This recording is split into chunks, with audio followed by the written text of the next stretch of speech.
I was like, oh, this is gonna be really cool. I'm down with this. So Yeah. very dope, very very dope. So yeah, I don't know. Is there anything I guess you wanted to talk about specifically or anything? No, no. I was just when I signed up for it. Maybe we'll talk a little bit about the platform, but also you can talk to me about whatever if you watched any of my stuff or Yeah, anything like absolutely. that. Yeah. Yeah, absolutely, man. So I guess we can start with your show because we just kind of brought about it up there. Is the Todd Atkins show? Is that what it's called? Yeah, yeah, Nice, man. Very cool. Very cool. I guess describe to the viewers what your show is, like what you do. yeah. Well, I was kind of involved in covering mixed martial arts in the 90s. You know, maybe around 95, 96. And a lot of us that were around back then, there's really only one forum, internet forum. It's MMA.tv today, but then it was submissionfighting.com was the name of it. Okay. So a lot of the people that were in the MMA scene back then were all on that. And so I think a lot of people knew me from back then because I posted under my own name. And so when I decided to start my podcast, it was easy for me to get a lot of people from back in that era. Yeah. Yeah, I bet. So, And back there, being obviously being like a vetted guy, doing the coverage, seeing all the fighters, seeing all the events. I mhm. guess is there a fighter throughout time that stuck to you that is probably like arguably one of your favorite? uh, well, I mean, I think that has to do with my travels. I lived on Oahu for a long time where the sport was pretty popular there. And then I lived in Japan for a few years. Oh, But sick. I would say the first one was probably Frank Shamrock. Okay, You know, Frank nice. Shamrock was kind of like a first guy that was putting everything together and kind of crossing over a little bit. Maybe the first great fighter we saw, like greatest fighter. Yeah. Yeah. No, dude, totally. It makes sense because I feel like anytime I've ever watched any kind of thing, like any kind of documentary or anything like that that covers mixed martial arts, because I just like in general mixed martial arts. The UFC's dope, right? And so is all the other promotions. I just think I kind of like the sport because I enjoy like the different types of styles of fighting and everything. So when I watch any kind of historical YouTube video or whatever, usually Ken Shamrock's a pretty common name that's thrown around because he was kind of like the Hmm. first. And that's interesting to hear you say like the first superstar because that does make sense. He was kind of like the first superstar of mixed martial arts. Well, um. Frank, his brother Frank is the one I'm talking about, and Oh, my apologies. Frank. yeah, Frank was different than Ken in that I think he approached the sport in a different way, Okay. and I think a lot of guys when he fought Tito Ortiz, a lot of guys felt like okay, and GSP would do this later. George St. Pierre would do this later, where if we don't get to what he's doing, we won't be able to beat this guy. Yeah. Same with George St. Pierre. I think they had set some bars, so to speak. Yeah. I think if I can remember correctly, the first UFC fight that I ever watched was Anderson Silva and Chael Sonnen the first time they fought each other. Yeah. And that was a really good one. I'll never forget that. I remember I was like with my dad at Hooters watching that fight. That was really interesting. But I was a little kid, but I think that was like the first time I was introduced to it. I watched it. I liked it.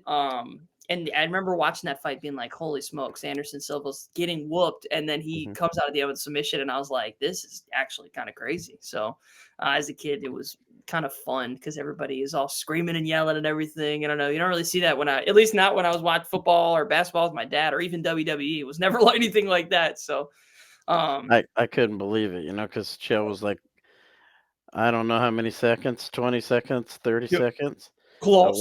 away from probably the biggest win of his life, and he tapped. Yeah, dude. I couldn't believe it. I literally was I could not believe like I thought that was so crazy because I remember my dad was just like so happy that Chael was about to win and everybody around us was upset because he was beating Anderson Silva and then that happened and I was like, oh yikes. All right, all Yeah. right. My dad was not very happy. So so I guess fast forward to nowadays, do you have like any like a fighter or fighters that stick out to you that you really like watching? Uh, I don't really root for a fighter more or less. I like to watch the fights, like you were talking about, due to Yeah. how both guys can win. Yeah, And absolutely. then see who executes.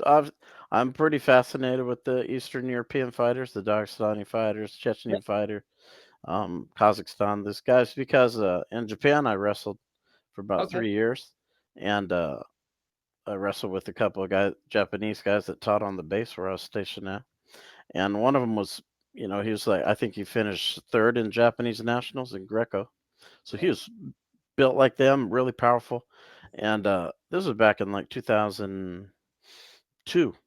Okay. And I told a couple of guys there because it was mostly all Navy guys and then the two Japanese.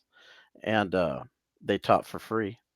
And I told the man if Miyabe was training for MMA, he would kill people, because like the power and stuff that he had, like when I see Islam use the Darce choke, like Miyabe could do that, like he cracked my ribs maybe 3 times. Mm. He tore up my shoulder. He had that kind of power in his grip and squeeze. Yeah. Yeah.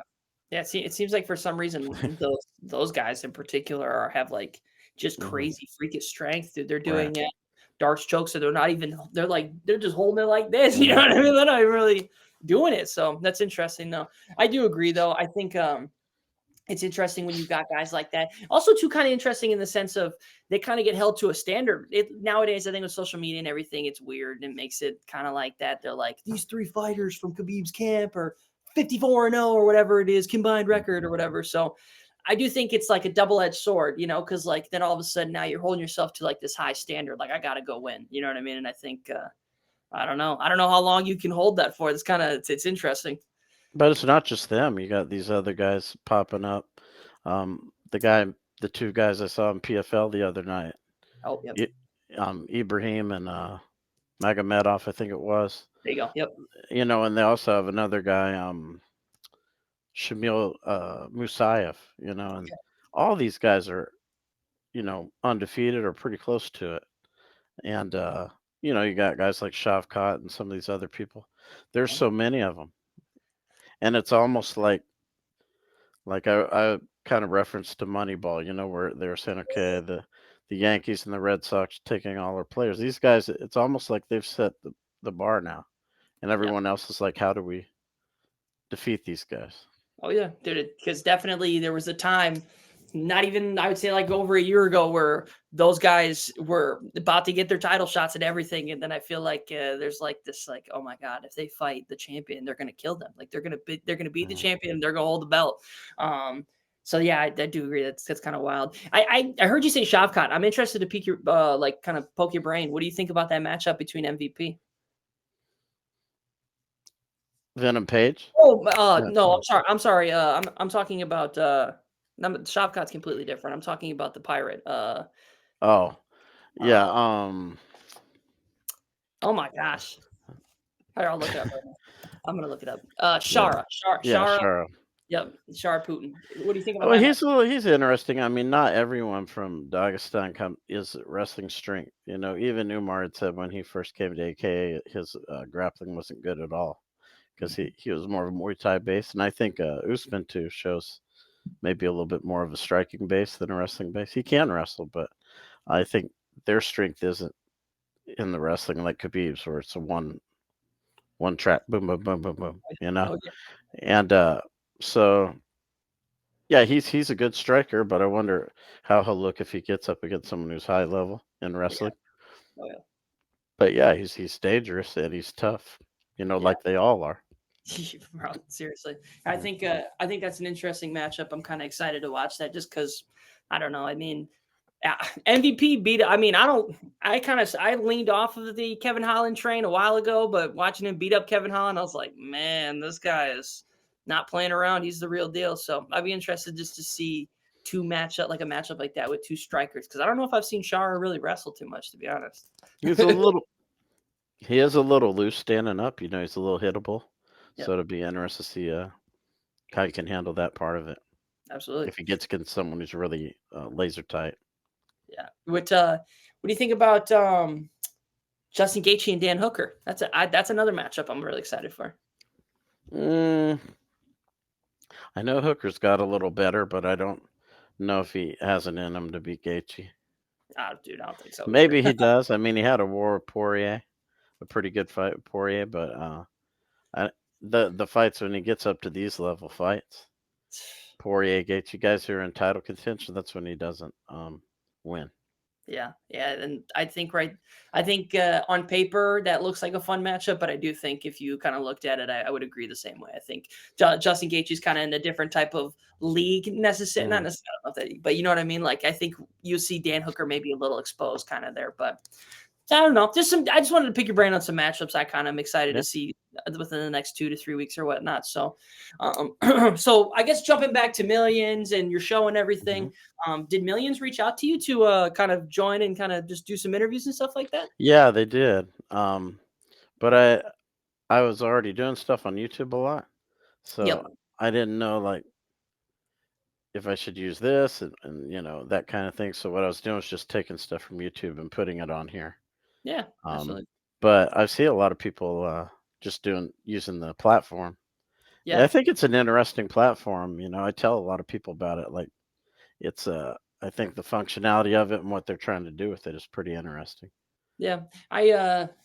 I kind of just create content on social media for just like more MMA stories and Hmm. some new stuff, but mainly like stories and stuff like that. And I use YouTube and TikTok and Instagram and stuff, but they had reached out to me and I've had the opportunity to do some really cool interviews. So I really like the platform. I think it's dope. And it definitely has gotten me to interview some cool MMA fighters that I don't think if I reached out to them on social media necessarily they would see it. You know what I mean? Like it would kind of go. Oh yeah, yeah. I think, yeah, the only really like actual real high level UFC fighter that I've ever talked to, I think, is Michael Johnson, and that was a Hmm. cool interview. That was fun. Hmm. So it's cool. It's cool to have this platform to be able to do stuff like that and talk to you as well, man. I'm the whole point of me doing this and doing interviews, I guess I should say, when I started doing them was just I wanted to just meet everybody in the community and kind of talk to them and interview them and see if I can do content with them. Just because I don't want to be like on an island by myself making content and I don't even know. You know what I mean? If you like it, like this, Yeah. I do a show with this guy Miguel Iturrate, who was back. He was around back then, and he Okay. was a matchmaker for a show called Bodog Fight Okay. and Hook and Shoot and Euphoria. These three events, plus he did the first 6 or 7 ADCC shows, Okay. which were Nice. in Abu Dhabi. And so we always say, like this is probably stuff we would be talking about offline. Yeah. So we just film it. So it's not really a big deal for us to be doing it because Yeah. it's stuff we would be doing anyway. Yeah. Absolutely. That's how I So kind of. if you enjoy it, then it probably wouldn't be a big deal, you know. Yeah, absolutely. That's why I kind of like, and I can tell that I truly enjoy this, like doing Yeah. even the interviews too, because a lot of the interviews are after work, like later at night and stuff. Like I'm kind of still a little sick, but like I like doing this and I enjoy it, so that's why I, make time for it. I don't dismiss it. I like it a lot. Um, do you think in the future with Millions and stuff like that, you'll try to see if you can like do the podcast on Millions? Would that be something you would be trying? Mm, yeah, I mean, I haven't done any interviews with people on here yet. Like when you make yourself available, they just pick people for you, or how does it, or do Yeah, you reach out to people?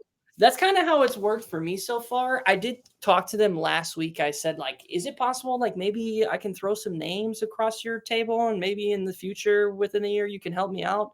And they said that was totally a thing that they could do. But yeah, up until this point, I basically set my availability for basically my stuff is Monday through Friday or Saturday, 7 p.m. or 6 p.m. to about 10 p.m. Because I train jujitsu and that goes to about Yeah, yeah.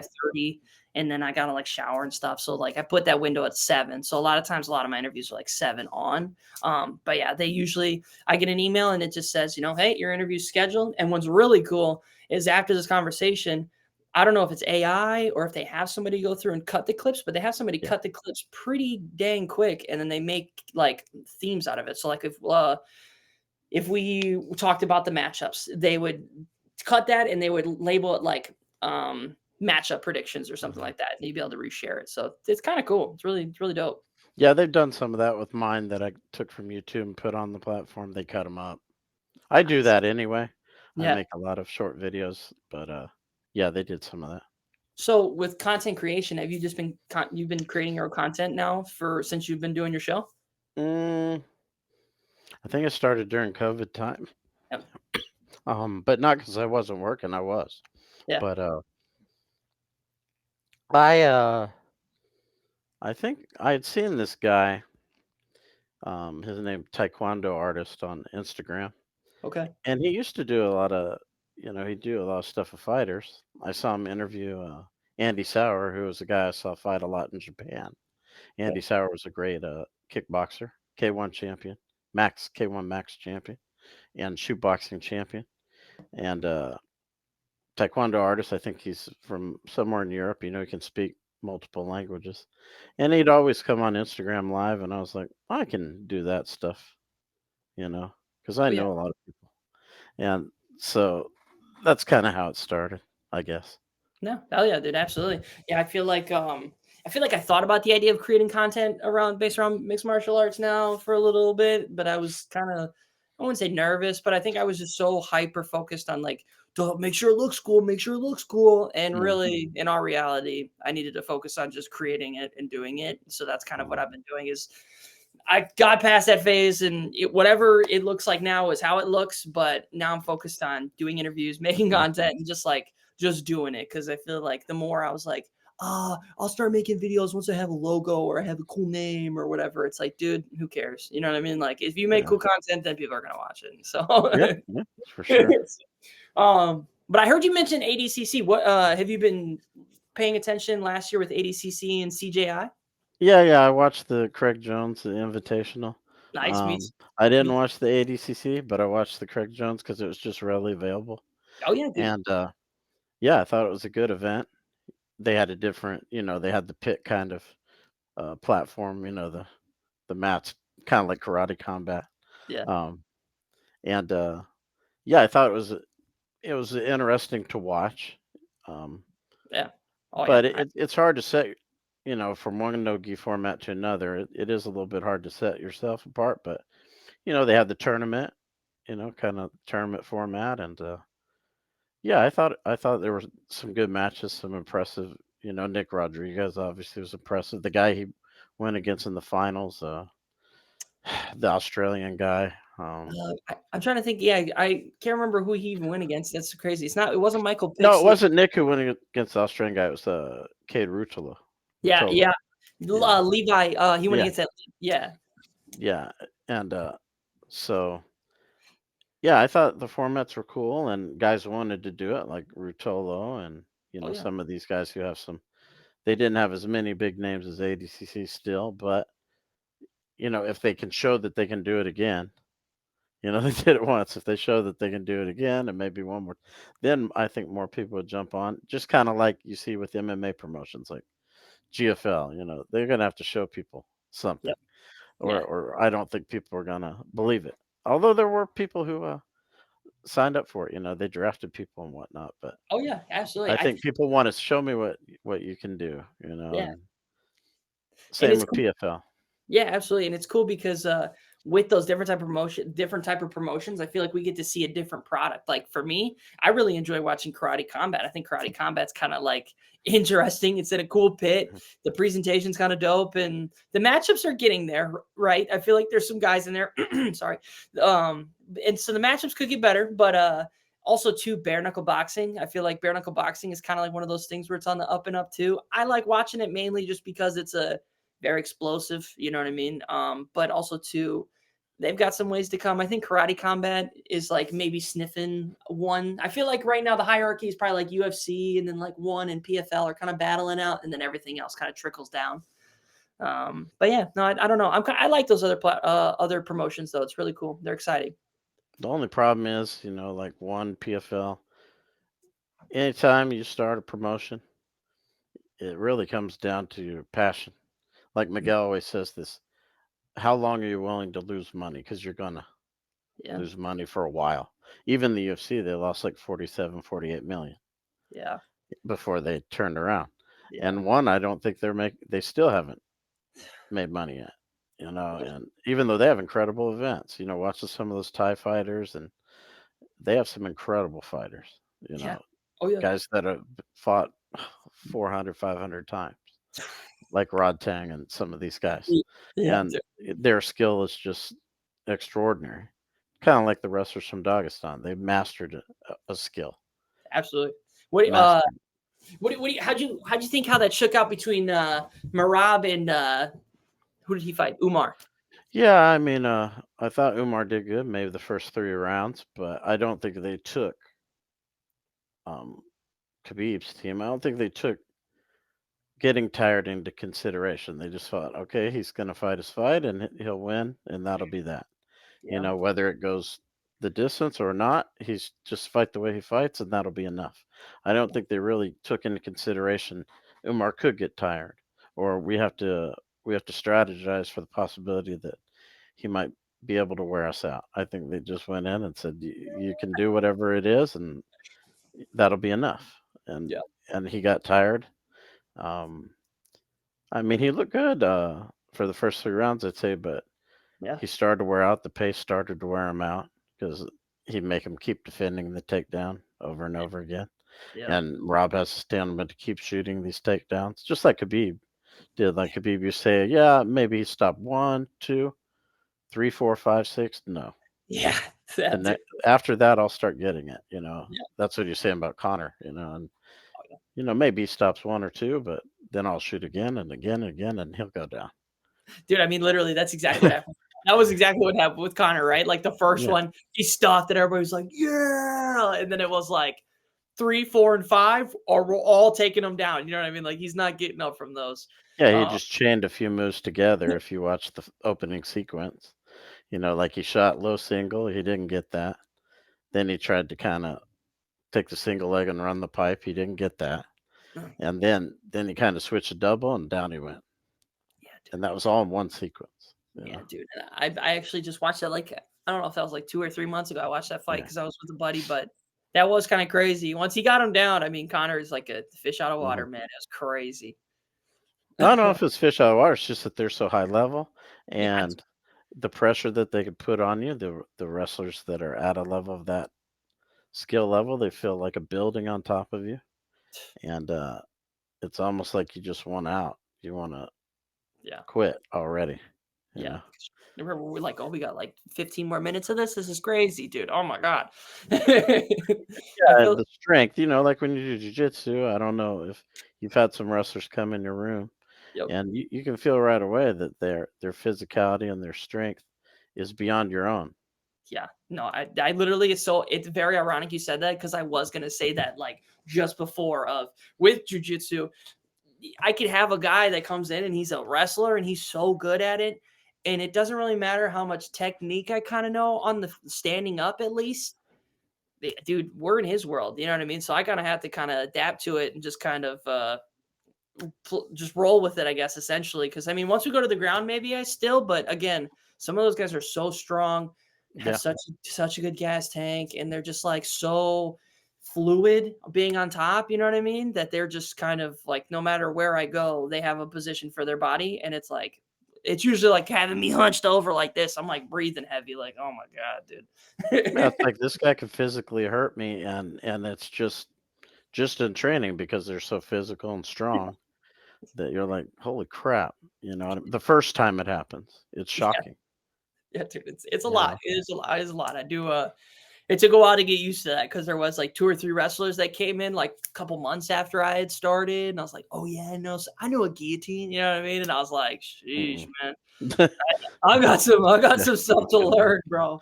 yeah. Oh, so, but no, that's cool. That's cool. So I guess I kind of wanted to dive into your show one more time before we kind of Mhm. wrap things up. Your show, are you creating content every day, or what's that schedule look like? Uh, no, I mostly do it like if I get an idea in my head or if I just feel like reaching out to somebody. Most of the time I reach out to people.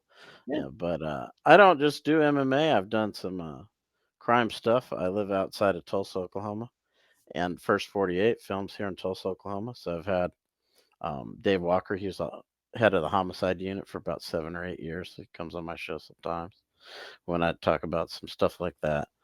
And some stuff in Hawaii that I've covered that a lot of people that follow me on social media are in Hawaii actually, yeah, but because I knew a lot of people from back in those days. But MMA wise, I try to do like some old and some new. Like people who have maybe one fight, two fights, Yeah. and people that I knew, from back in the day, guys like Dean Thomas, Chris Lieben, these people that I mean, I trained with Chris Lieben before. Dean Thomas, I've known for like 20 years. Yeah. Um, so people like that, maybe some of them you wouldn't know, but Yeah. No, people absolutely. that people that were around fighting back then in other promotions, Yeah, and absolutely. so I kind of mixed the old and the new a little bit. Yeah. I was gonna say, one that was one of the first couple things I saw on your Instagram account was the homicide and like the crime stuff on your. And Yeah. I love that. I'm a sucker for that stuff, honestly. So I was kind of invested in just looking at that and watching it. And then, Well, there was a big organized crime case on Oahu with this guy Mike Miskey, who had his yeah, hands on a lot of stuff, and interesting. Lindsay Kenny, who I just did a show with. You probably could, if you look, you'll see it. It's Yep. fairly recent, and he was the guy that Mike Miskey tried to kill. Really? He tried to in public, and he had some guys What? shoot at him in public. And really, what set off this whole case against Mike Miskey, he was involved in a lot of stuff, but that when he tried to do that, you know, they missed, obviously. Yep. And Lindsay went on Instagram and he started complaining about it. Like these guys tried to kill me. This guy, and this guy were there. Oh, He started naming them. And point fingers. no, he said Mike Miskey was there. This guy was there. They shot at me. Mm, Because he was working on Jurassic World at the time. okay. They filmed it out in Hawaii, Kulo Ranch area, Really? and he was Okay. building some stairs for the set of Jurassic World. And so they told him, "Hey, Mike Miskey wants to fight you." Because Miskey had approached him about getting rid of somebody. Okay. He approached Lindsay about getting rid of somebody, and when he said no, it became a problem. And so Interesting. they tried to lure him out, and then they started shooting at him, from a distance. Huh. And so they missed him. And when he went on Instagram, obviously the news got a hold of Yeah. that, because it's a Oh yeah. big Oh yeah. deal. Oh yeah. And eventually the feds ended up arresting Mike Miskey Mm, and about 20 other people all at the same time. And it was so bad, like they brought a team from Quantico, Virginia to do this. okay. Nobody from Hawaii PD was involved, knew No. about it or anything because Okay. they didn't trust them. They thought they would tip him off. But Mm, anyway, long story short, he had a long trial. It was several months, and then he went to prison. He was in prison for a while, and then he OD'd in his cell or something, damn. recently. And Interesting. Lindsay, he was in jail because he had threatened somebody, like a harbor master. So Okay. he got out. So when he got out a few days ago, I interviewed him. So a lot of people watch that because everyone knows who he is. Interesting. That's very Yeah, cool. Yeah, that was one of the first things I saw on your social media was that. It was interviewing. I think it was Lindsay Loki. yeah. A Honestly. lot of people know Lindsay on Oahu. Yeah. He's a well-known guy. That's interesting. That's really cool. I mean, dude, that honestly that's really yeah, I don't know, that's really dope. I like crime and stuff like that. With the amount of times I watch a lot of body cam stuff. Like dude, honestly, that's a heavy feed on my YouTube is just like anything. Like I watch pretty much any kind of body cam fit footage just because I find it interesting, and I also watch any kind of show like that. So I don't know. I find it interesting. I like it. Yeah, basically what they had done was they had approached him. Lindsay was in like a biker type gang, but he wasn't in Miskey's crew. But they Okay. wanted to use someone from outside because Mike Miskey's son was in a wreck with this guy Johnny Frazier. They were in the Okay. car together. Miskey's son died. Frazier didn't. Miskey had convinced himself that Frazier was a driver, even though the police told him it wasn't true. He convinced, so he went to Lindsay Kinney. He had someone else go to Lindsay Kinney, someone from his crew, and they asked him to get rid of Johnny Frazier for them, and they offered him $25,000. Damn. And when he said no, he said, "I'm not doing it, and if you guys do this, I'm gonna come after you." Yeah. He told them that flat out. So they tried to kill him because he knew that they were going to do it, and they didn't want him around. Oh yeah. You know. That's a So loose end right there. They're like, nah, we gotta get rid of yeah, that guy. that's what kind of set this all in motion, and it was a massive case on Oahu, like huge, because he had his hands on a lot of stuff. Miskey did. He had a real large termite fumigation company, but that Mm, was just a front for all of his drugs and everything else he was doing. dang. Yeah. Interesting. That's crazy. I would honestly have, I don't know. I feel like that's a pretty big story, right? Yeah, Like, yeah, yeah. To me, it fascinated me. Your average person that doesn't live on Oahu probably wouldn't know these characters, right, but right. for me, it was interesting. Yeah. What I don't know. I guess we'll ask you one more question, then we'll kind of wrap up. But I am curious. We're talking about Hawaii. They they kind of stopped talking about the fires and everything. How long ago was that? Was that like 2 years ago, 3 years ago? Yeah, and that's something I talked to Lindsay about also because he has a lot of opinions on world events. And Yeah, yeah, it was it I was a mean, weird. the other day I was kind of looking to see what Lahaina looks like, and it still seems like a lot of stuff hasn't been rebuilt or anything. And I Interesting. don't know exactly what the politics are behind Hmm. because I know a lot of people are trying to move in and take over those spots. Yeah, I Wealthy remember. people.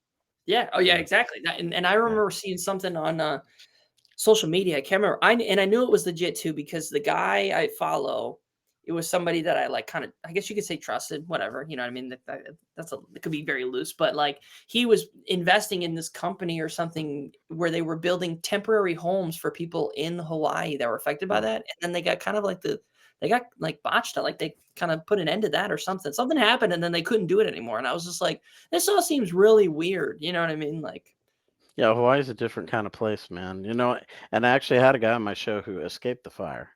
He really his name was Blaze, actually Blaze Buck is his name. And nice. he escaped on a golf cart because they weren't letting people out of Lahaina in the car because they had down power lines and stuff. So people were basically trapped in there. But he went up on the sidewalk on a golf cart and you know, went right past the barricades. And that was the only reason he made it out of there. Yeah, that's pretty wild.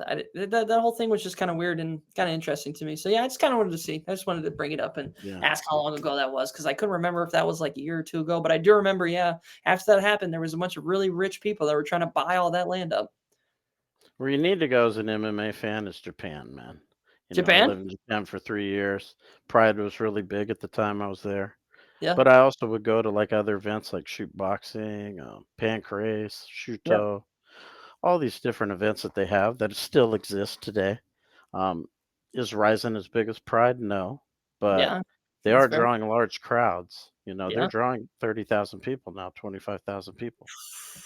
More than the UFC at a lot of their shows now. Yeah. But it's not quite.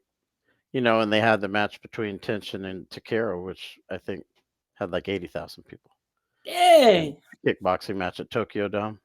Yeah. Tokyo Dome can hold a lot of people. Interesting. It has I like three different setups, really, certain for certain amounts of people.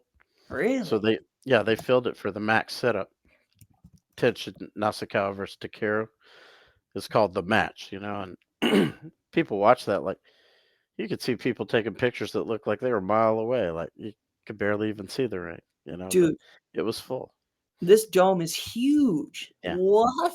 This is And crazy. Pride used to sell these places out all the time, and it was just a completely different level of thing. It's hard to describe if you haven't been there. No, Um, what's funny is my girlfriend went to Tokyo last year, and but I didn't go with her. But she said it was like the greatest time of her life, and yeah, I kind of an extent when she talks about it, it's like seems really cool. Kind of jealous, you know what I mean? for a fight fan, it's a place you should definitely check out because they have a smaller place, Karakwan Hall, that has events several times a week. Really? You go to Dang, Shuto, Pancrase, all those smaller promotions they run out of that venue. It's a legendary venue. Like when you go in there, there's signatures of fighters all over the wall from everywhere, all over the world. You know, really yeah, and interesting. yeah. So it's one of those. It's near Tokyo Dome. Yep. It's like basically within walking distance, but you wouldn't know it if you walk past it. You Oh kind of no, no. take this elevator and you go up, and when you get to the top, it opens up and this Crockwell Hall, and Damn. the Okay. fighters are just right there in the lobby selling stuff, and Huh. the thing about the crowd there that's different from Pride Yep. is they're really hardcore. Like if you have a famous fighter from Japan in there walking around, no one approaches them really Damn. because they're Okay. more hardcore fans. They're there for the fight, and guys are sitting in the audience. Yeah. Guys that you've seen fight sitting in the audience. But if you go to Pride event, like I went with Enson Inouye before, who fought Yep. in Pride, he got mobbed by people like crazy. But Interesting. when he's in the venue at Crockwin Hall, no, Hmm. people just stay away. There's just that level of respect. They're like, listen, we're here to just watch the fights. We're not here to kind of crowd you guys or whatever or whatnot. Well, Pride fans are there for the entertainment, and the people that go to Crockwin Hall are hardcore fight fans. Okay. So Very it's cool. a different crowd. Yeah. I like that. That's very cool. I like that. I have to look into that because again, she was talking about going again, like within this next year or at the end of Yeah, this year, I gotta guess go. you could say. And yeah, man, I kind of really would like to do it. And that would be something cool to do is go do something at the Tokyo Dome or the Karakin Hall. You know what I mean? Like that would be really cool. Yeah, and there's places you can go train. I could set that up. Yeah, that would be I dope. know some guys, but That'd yeah, be just dope. train with Japanese guys where you don't speak the language. And Yeah. they're kind of showing you techniques. Yep. You know, You kind of so learn yeah, through. it would be an interesting experience, I think, for you. That would be really dope. Yeah, because it's more learning visually than it is audibly. You know what I mean? You're just kind of Yeah. like you're watching what they're saying to do. But no, that's really cool.